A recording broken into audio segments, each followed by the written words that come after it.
کس راغی نبی علیہ السلام توائی مال د زنا اجازت نبی علیہ السلام مال د زنا اجازت نبی کریم صلی اللہ علیہ وسلم دین اسلام میں خوخت ہے خو زنا نه میړنه صبري د دواړو جهاد سره ده دسی خولې پوک کنه دسی خولې پوک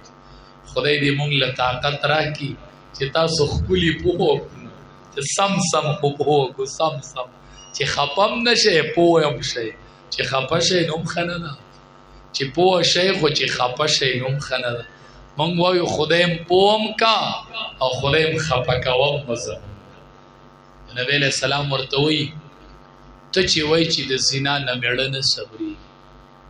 ته دا برداشت کوي چې ستا د مور سره څوک زنا وکړي نه دا برداشت کوي چې ستا د خور سره څوک زنا وکړي نه دا برداشت کوي چې د لور سره وکړي زنا نه وی دا ته چې کوم زنا غواړي دا به د چا مور نه دا به د چا لور نه دا به د چا خور نه مونږ وایو د وی منبر تعلیم دادې چې په خپل مور د بل مور ونیسه په خپل خور د بل خور ونیسه په خپل لور د بل لور ونیسه خپل مور ته ګور او د بل مور کې نیسه د خپل مور عزت ته ګور او د بل د مور عزت وی د الله سره واغستو حدیث را باندې کېښ ګوره استاذ ته کنه استاذ دې ته وایي لاس یې راواغستو او کېښودو وایي چې لاس یې کېښودو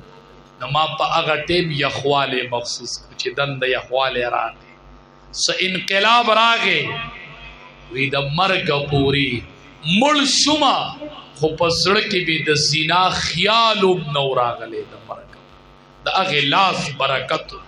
دا د چا منبر دی دا د چا مسلمه په دې بچا قوم ته تعلیم ورکو په دې چا شاګردان تیار کړي په دې چا خلق تیار کړي